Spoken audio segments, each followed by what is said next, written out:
కురుక్షేత్ర సంగ్రామంలో ఎన్నో నాటకీయమైన రోజులున్నాయి. కాని ఈ రోజు కథ వేరు.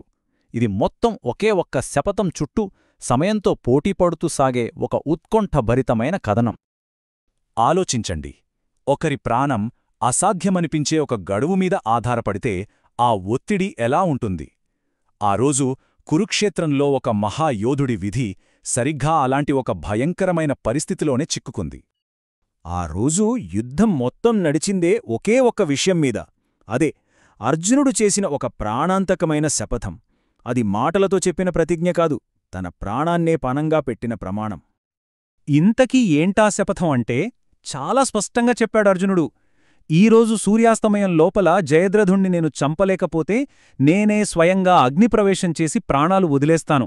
అంటే ఇది కేవలం ఒక ప్రతిజ్ఞ కాదు, అర్జునుడి ప్రాణాలతో కాలమాడుతున్న ఒక భయంకరమైన ఆట. సరే, అర్జునుడు తన టార్గెట్ జయద్రథుడి కోసం వెతుకుతున్నాడు. కాని ఆ రణరంగం పరిస్థితేంటి? అదొక పెద్ద గందరగోళం. ఎక్కడ చూసినా భీకరమైన పోరాటాలు, యోధులందరూ చెల్లాచెదరైపోయున్నారు. ఒకవైపు అర్జునుడి వేట నడుస్తుంటే మరోవైపు అతని సోదరుడు భీముడు ప్రళయరుద్రుడిలా మారిపోయాడు. తన గదతో విరుచుకుపడి దుర్యోధనుడి సోదరులలో ఏకంగా 11 మందిని యమపురికి పంపాడు. అసలు పాండవులకున్న సమస్య ఏంటో ఇక్కడ మనకు స్పష్టంగా అర్థమవుతుంది. వాళ్ల ముఖ్యమైన యోధులంతా వేర్వేరు చోట్ల ఇరుక్కుపోయారు. భీముడొకవైపు కౌరవులతో, సాత్యకి ఇంకొకవైపు భూరిశ్రవసుడితో, ఇక అర్జునుడేమో తనకు అడ్డమొచ్చిన ప్రతి ఒక్కరితో పోరాడాల్సొస్తుంది. వాళ్ల బలం ఇలా విడిపోవడమే జయద్రథుడికి పెద్ద రక్షణ కవచంలా మారింది.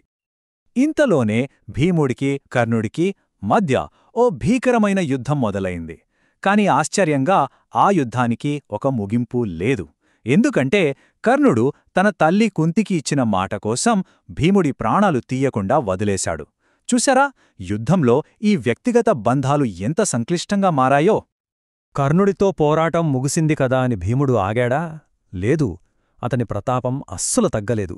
ఆ తర్వాత కూడా దుర్యోధనుడి సోదరులలో మరో 5గురిని సంహరించి తన పగ తీర్చుకున్నాడు. ఇప్పటిదాకా మనం చూసింది కేవలం యాక్షన్. కాని ఈ యుద్ధంలో ఇంకో కోణముంది. అది ధర్మ సంకటం. ఇక్కడే యోధులు తమ కర్తవ్యానికి, వ్యక్తిగత బంధాలకు మధ్య ఎలా నలిగిపోయారో చూద్దాం. దుర్యోధనుడి తమ్ముడు వికర్ణుడు ఎదురుపడినప్పుడు భీముడి మనసు కరిగిపోయింది. ఎందుకంటే ద్రౌపది వస్త్రాపహరణమప్పుడు సభలో పాండవుల తరఫున మాట్లాడిన ఏకైక వ్యక్తి వికర్ణుడు.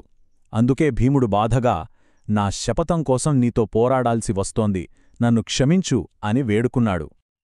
అప్పుడు వికర్ణుడిచ్చిన సమాధానం నిజంగా అతని గొప్పతనాన్ని చూపిస్తోంది. నీ క్షత్రియ ధర్మాన్ని పాటించు, నాతో యుద్ధం చేయి, నా సోదరుడి కోసం ప్రాణాలు వదలడం నాకు సంతోషమే అన్నాడు.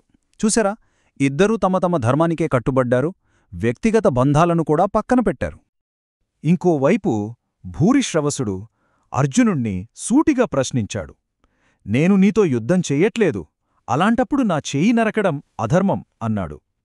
దానికి అర్జునుడు, సాత్యకి నా శిష్యుడు, వాడు చనిపోతుంటే చూస్తూ ఊరుకోవడం అంతకన్నా పెద్ద పాపం అని వాదించాడు. ఇక్కడ 2 ధర్మాల మధ్య ఘర్షణ మొదలైంది. అర్జునుడి పనికి భూరిశ్రవసుడు ఎంతగా అవమానపడ్డాడంటే అతను ప్రాయోపవేశం అనే దీక్ష చేపట్టాడు. అంటే ఆయుధాలన్నీ వదిలేసి రణరంగంలోనే మరణం కోసం ధ్యానంలో కూర్చోవడం. అయితే సాత్యకి మాత్రం ప్రతీకారంతో రగిలిపోతున్నాడు. కృష్ణుడు, అర్జునుడు ఇద్దరూ ఆపుతున్నా వినలేదు. ధ్యానంలో నిరాయుధుడుగా ఉన్న భూరిశ్రవసుడి తల నరికేశాడు. అభిమన్యుణ్ణి అధర్మంగా చంపినప్పుడు మీ ధర్మమేమైంది అని కౌరవులను నిలదీశాడు. ఈ సంఘటన పాండవుల వైపున్న నైతికతను మరింత ప్రశ్నించేలా చేసింది. ఈ గొడవలన్నీ జరుగుతుండగానే టైం గడిచిపోతోంది. మెల్లమెల్లగా సూర్యుడు అస్తమిస్తున్నాడు. టెన్షన్ పీక్స్కి చేరింది. అర్జునుడి శపథం ఏమవుతుంది? ఆకాశంలో చీకట్లు కమ్ముకున్నాయి. అంతే, కౌరవసేనలో సంబరాలు మొదలయ్యాయి. ఇక అర్జునుడి పని అయిపోయింది, తన శపథం పోయింది, అగ్నిప్రవేశం చెయ్యాల్సిందే అని పండగ చేసుకుంటున్నారు. తన శత్రువు చావును కల్లారా చూడాలని జయద్రథుడు తన రక్షణ వలయం నుంచి బయటకు వచ్చాడు. ఇక అప్పుడు తన ఓటమిని పూర్తిగా ఒప్పుకున్న అర్జునుడు కృష్ణుడివైపు తిరిగి సంపూర్ణ శరణాగతితో అన్న మాటలు ఇవి. తప్పు నాదే కృష్ణా, నా బలాన్ని నమ్మాను కాని నిన్ను నమ్మలేదు. మా తలరాతను నిర్ణయించేది నువ్వే. కాని కథ ఇక్కడితో అయిపోలేదు.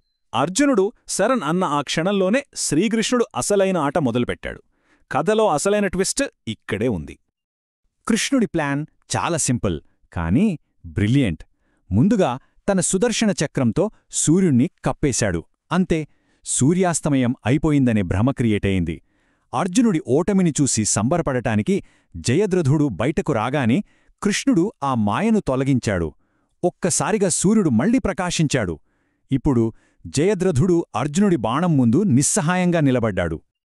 ఇక అర్జునుడికి ఛాన్స్ దొరికింది. వెంటనే గాండీవం ఎక్కుపెట్టాడు. కాని కథలో ఇంకో ట్విస్ట్. చావుకు సిద్ధంగా ఉన్న జయద్రథుడు చివరి నిమిషంలో ఇంకో అడ్డంకి సృష్టించాడు.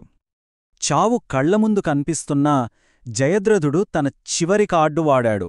తన తండ్రికి ఒక వరముందని, నా తల ఎవరైతే నేలమీద పడేలా చేస్తారో వాళ్ల తల 100 ముక్కలవుతుంది అని చెప్పాడు. ఇది మరో అసాధ్యమైన సమస్యలా మారింది. మళ్లీ సీన్లోకి కృష్ణుడొచ్చాడు.